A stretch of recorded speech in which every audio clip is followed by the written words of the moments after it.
dan teori kedaulatan. Nah, pada pertemuan berikut kita akan berbicara masih lanjutan minggu yang lalu, tapi akan kita fokus kepada bentuk dan prinsip kedaulatan negara Republik Indonesia. Bentuk dan prinsip kedaulatan negara Republik Indonesia. Yang pertama yang akan kita lihat adalah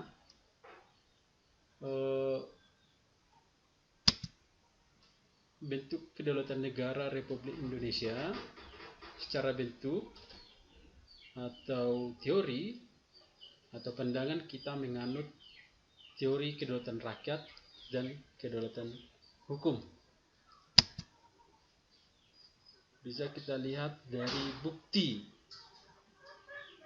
Indonesia menganut kedaulatan rakyat itu.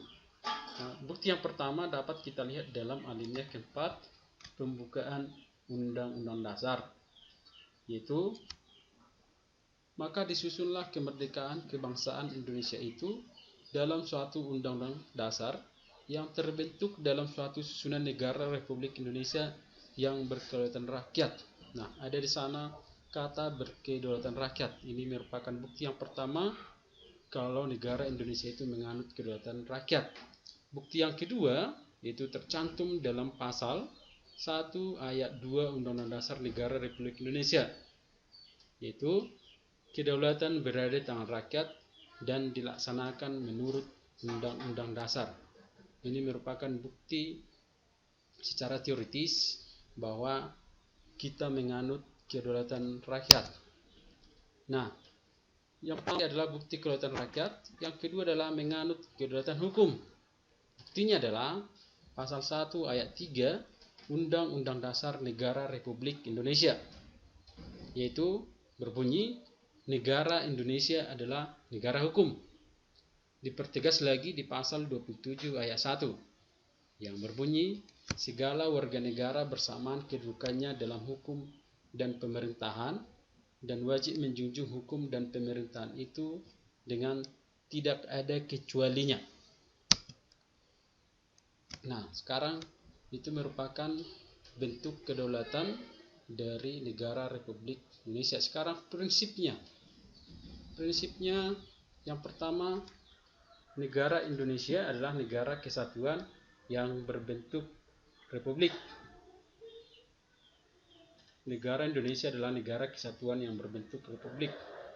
Nah, yang pertama kita lihat arti kesatuan. Arti kesatuan maksudnya di sini adalah bentuk negara di mana kekuasaan untuk mengatur seluruh daerah ada di tangan pemerintah pusat. Itu kalau kita berbicara prinsip yang pertama, yaitu negara kesatuan. Nah, di prinsip yang pertama juga ada bentuk republik. Ini mengacu pada bentuk pemerintahannya yang dijalankan berdasarkan prinsip kedaulatan rakyat yang dilaksanakan secara demokratis melalui proses pemilu. Prinsip yang kedua adalah kedaulatan berada di tangan rakyat dan dilaksanakan menurut Undang-Undang Dasar. Artinya, kekuasaan tertinggi dipegang atau berada pada kehendak rakyat. Namun, penyelenggara kekuasaan itu didasarkan pada Undang-Undang Dasar 1945. Pelaksanaan kedaulatan menurut Undang-Undang Dasar tersebut ditindaklanjuti oleh peraturan perundang-undangan di bawahnya. Itu prinsip yang kedua. Yang ketiga, negara Indonesia adalah negara hukum. Artinya bahwa semua perbuatan atau tindakan individu maupun kelompok rakyat atau pemerintah harus didasarkan pada ketentuan hukum dan peraturan perundang-undangan yang berlaku. Secara umum, jika sebuah negara dikatakan negara hukum apabila ada ciri-cirinya. Satu, adanya perlindungan terhadap hak asasi manusia. Yang kedua, adanya pemisahan dan pembagian kekuasaan. Yang ketiga, pemerintahan berdasarkan peraturan. Dan yang terakhir, adanya peradilan yang tidak memihak. Itu merupakan ciri umum jika suatu negara dikatakan sebagai negara hukum.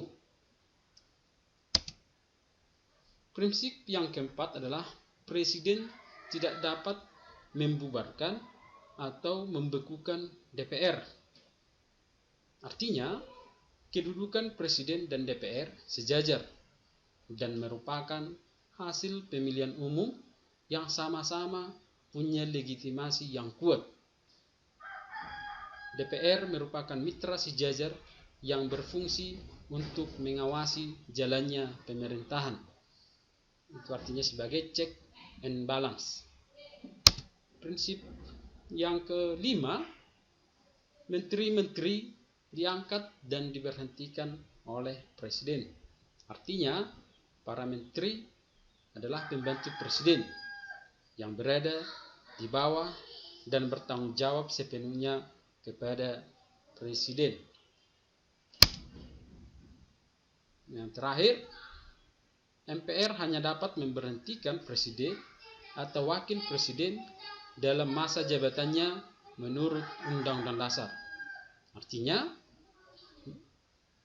merupakan salah satu tugas dan wewenang MPR atas usul DPR apabila presiden terbukti melakukan pelanggaran hukum berupa pengkhianatan terhadap negara, korupsi, penyuapan, maupun perbuatan tercela lainnya, di mana semua proses tersebut diatur dalam Undang-Undang Dasar 1945.